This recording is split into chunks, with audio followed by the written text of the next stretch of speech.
Party ఫిరాయింపు కేసులో మరో ఇద్దరు ఎమ్మెల్యేలకు స్పీకర్ గడ్డం ప్రసాద్ క్లీన్ చిట్ ఇచ్చారు. పోచారం శ్రీనివాస్ రెడ్డి, కాలే యాదయ్యపై నమోదైన ఫిరాయింపు పిటిషన్పై విచారించిన స్పీకర్ వారు పార్టీ మారారు అనడానికి తగిన ఆధారాలు లేవని అభిప్రాయాన్ని వ్యక్తం చేశారు.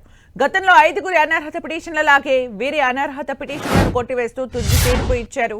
మరో 3 అనర్హత పిటిషన్లపై స్పీకర్ తీర్పు వెలువరించాల్సి ఉంది. వీరి విషయంలోనూ త్వరలోనే స్పీకర్ నిర్ణయం వెలువడే అవకాశం ఉంది.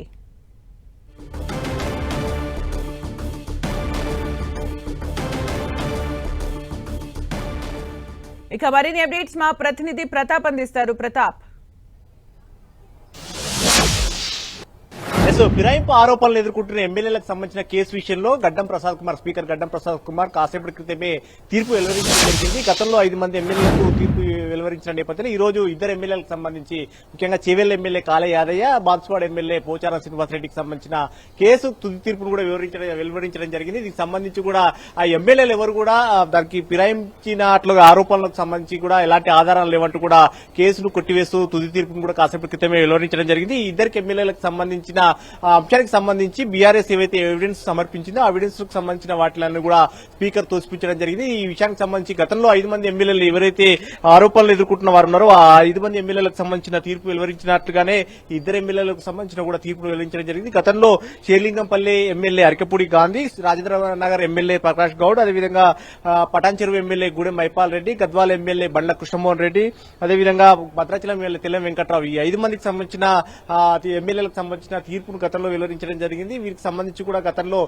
బీఆర్ఎస్ పార్టీ ఏవైతే ఆరోపణలు చేసిందో దానికి సంబంధించిన ఎవిడెన్స్ విషయంలో సంబంధించి కూడా పూర్తి స్థాయిలో ఎవిడెన్స్ లేవంటూ కూడా గతంలో కేసును కొట్టేయడం జరిగింది. ఇప్పుడు కూడా సేమ్ వీళ్ళకి సంబంధించి కూడా ఫిరాయింపు ఎమ్మెల్యేలకు సంబంధించిన ఆరోపణలో వాస్తవం లేదు, వారు బీఆర్ఎస్ ఎమ్మెల్యేగానే గుర్తిస్తున్నట్టు కూడా స్పీకర్ దానికి సంబంధించి కూడా తొలి తీర్పులో ప్రకటించడం జరిగింది. ఇక మిగతా 3 ఎమ్మెల్యేలకు సంబంధించి మొత్తం వాస్తవానికి బీఆర్ఎస్ పార్టీ 10 మంది ఎమ్మెల్యేలకు సంబంధించిన వారిపైన కూడా కంప్లైంట్ ఇవ్వడం జరిగింది.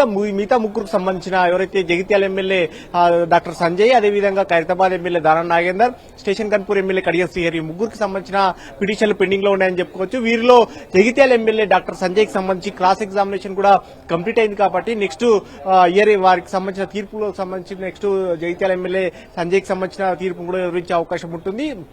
స్టేషన్ కన్పూర్ ఎమ్మెల్యే కడియం శ్రీహరికి సంబంధించిన క్రాస్ ఎగ్జామినేషన్ కూడా ఇంకా కాలేదు కాబట్టి నెక్స్ట్ ఆయన పిటిషన్ స్వీకరించిన వాటి నోటీసులకు సంబంధించి రిప్లై ఇచ్చారు. దానికి సంబంధించి కూడా ఫర్దర్ గా క్రాస్ ఎగ్జామినేషన్ చేయాల్సి ఉంటుంది. క్రాస్ ఎగ్జామినేషన్ చేసిన తర్వాత దానిపైన కూడా నిర్ణయం తీసుకునే అవకాశం ఉంటుంది. ఇక ఫైనల్ గా చూసినట్టయితే దానం నాగేందర్ కి సంబంధించి ఇప్పటివరకు స్పీకర్ ఇచ్చిన నోటీసులకు సంబంధించి ఇప్పటివరకు ఆయన రిప్లై ఇవ్వలేదు కాబట్టి ఈ విషయంలో స్పీకర్ ఎలాంటి నిర్ణయం తీసుకుంటారనేది కూడా చూడాల్సి ఉంటుంది. సో మొత్తం మీద పార్టీ ఫిరాయించినట్లుగా ఆరోపణలు ఎదుర్కొంటున్న 10 మంది ఎమ్మెల్యేలకు సంబంధించి ఇప్పటివరకు 7 ఎమ్మెల్యేలకు సంబంధించి క్లీన్ చిట్ ఇవ్వడం జరిగింది స్పీకర్. ఇంకా మిగతా 3కు సంబంధించిన ఎమ్మెల్యేలు ఎవరైతే ఉన్నారో ఆ 3కు సంబంధించిన డాక్టర్ సంజయ్ గాని, జగిత్యాల ఎమ్మెల్యే డాక్టర్ సంజయ్ గాని, Khairatabad MLA Danam Nagender, station Ghanpur MLA Kadiyam Srihari, 3కు సంబంధించిన పిటిషన్లు ఇంకా పెండింగ్ లో ఉన్నాయని చెప్పుకోవచ్చు. జగిత్యాల ఎమ్మెల్యేకి సంబంధించిన ఎపిసోడ్ అంతా కూడా ఇప్పటికే క్రాస్ ఎగ్జామినేషన్ కూడా కంప్లీట్ అయింది కాబట్టి అతి త్వరలో ఆయనది కూడా తీర్పు వెలువరించే అవకాశం ఉంటుంది. ఇంకా మిగతా 2కి సంబంధించిన కూడా ఫర్దర్ స్టెప్ లో భాగంగా వారి కూడా చర్యలు తీసుకుని వారిపైన సంబంధించి కూడా తీర్పు వెలువరించే అవకాశం. సో మొత్తం మీద ఈ ఎపిసోడ్ సంబంధించి బీఆర్ఎస్ మొదటి నుంచి కూడా చాలా సీరియస్ గా ఎఫర్ట్ పెట్టే పరిస్థితి. సుప్రీంకోర్టు కూడా ఆకెళ్లి హైకోర్టు నుంచి సుప్రీంకోర్టు దాకా కూడా వెళ్లి సుప్రీంకోర్టులో కూడా దీనికి సంబంధించి పదే వాదనల సందర్భంగా కూడా స్పీకర్ త్వరగా నిర్ణయం తీసుకోవట్లేదని దానికి సంబంధించి కూడా స్పీకర్ దృష్టికి సుప్రీంకోర్టు దృష్టికి కూడా తీసుకెళ్లడం జరిగింది. సుప్రీంకోర్టు కూడా ఈ విషయంలో ఖచ్చితంగా స్పీకర్ ఏదో ఒక నిర్ణయం తీసుకోవాలని చెప్పేసి మొదట్లో 3 నెలల డెడ్ లైన్ కూడా విధించడం జరిగింది. 3 నెలల డెడ్ లైన్ తర్వాత మరో 8 వారాల గడువు కూడా స్పీకర్ తీసుకోవడం జరిగింది. అట్లా మొత్తం మీద 8 వారాల గడువు తీసుకున్న నేపథ్యంలో గతంలో 5 మంది ఎమ్మెల్యేలకు సంబంధించిన తీర్పును వెలువరించడం జరిగింది. ఈ రోజు మరో 2 ఎమ్మెల్యేలకు సంబంధించిన తీర్పును వెలువరించారు కాబట్టి మిగతా 3 ఎమ్మెల్యేలకు సంబంధించిన తీర్పు పెండింగ్ లో ఉందని చెప్పుకోవచ్చు. వారిలో ఒకరిది ఇప్పటికే క్రాస్ ఎగ్జామినేషన్ కూడా కంప్లీట్ అయింది కాబట్టి వాడు కూడా త్వరలో వెలువరించే అవకాశం. మిగతా వాటిని కూడా ప్రాసెస్ కంప్లీట్ చేసి సుప్రీంకోర్టు ఆదేశాల మేరకు కూడా నిర్ణయం తీసుకోవాలని చెప్పారు కాబట్టి అందులో భాగంగానే స్పీకర్ కార్యాలయం కూడా నిర్ణయం తీసుకున్నట్టు కూడా తెలుస్తుంది. అలాగే ప్రతాప్, బీఆర్ఎస్ ఏవైతే చెప్తుందో అంటే పార్టీ మారారు అని చెప్పి దాన్ని అస్త్రంగా మార్చుకునే క్రమంలో ఇప్పటి వరకు కూడా 7గురికి సంబంధించి క్లీన్ చిట్ ఇచ్చిన నేపథ్యంలో నెక్స్ట్ బీఆర్ఎస్ ఏం చేయబోతుందని అనుకోవచ్చు?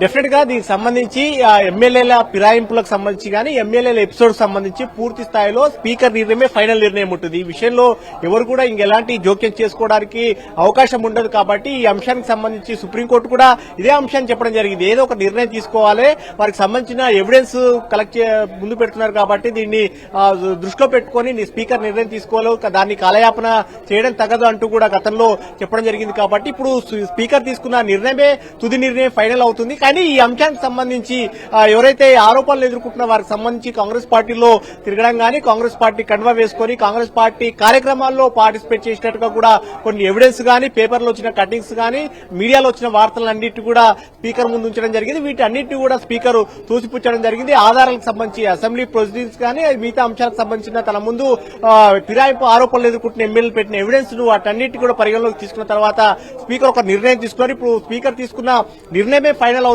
అయితే బీఆర్ఎస్ మాత్రం ఈ విషయంలో ఎలాంటి ఏం చేస్తుందనేది కూడా చూడాల్సి ఉంటుంది. ఎందుకంటే ఇప్పుడు ఈ కేసు అనేది పూర్తిగా సుప్రీంకోర్టు పరిధిలో నడుస్తుంది కాబట్టి మరోసారి సుప్రీంకోర్టు హియరింగ్ సందర్భంగా కూడా సుప్రీంకోర్టు దృష్టికి మరోసారి తీసుకెళ్లి దీనిపైన ఏం చేస్తుంది అనేది కూడా బీఆర్ఎస్ పార్టీ ఫర్దర్ స్టెప్ లో బాగా చూడాల్సి ఉంది. ఎందుకంటే ఇంకా మిగతా ముగ్గురువి ఇంకా పెండింగ్ లో ఉన్నాయి కాబట్టి ఆ ముగ్గురు ఎమ్మెల్యేలకు సంబంధించిన తీర్పులు వెలువడిన తర్వాత సుప్రీంకోర్టు మరోసారి ఆశ్రయించి వీరికి సంబంధించిన అంశాన్ని మరోసారి కోర్టు దృష్టికి తీసుకెళ్తుందా, ఏం చేస్తుంది అనేది కూడా చూడాల్సి. అయితే బీఆర్ఎస్ మాత్రం ఖచ్చితంగా వారు ఫిరాయించినారని చెప్పేసి దానికి సంబంధించిన ఎవిడెన్స్ పెట్టడంతో పాటు అసెంబ్లీ సందర్భంగా వారు కూర్చుంటున్న ప్లేసులు కానీ వాటన్నిటి కూడా ప్రస్తావిస్తుంది.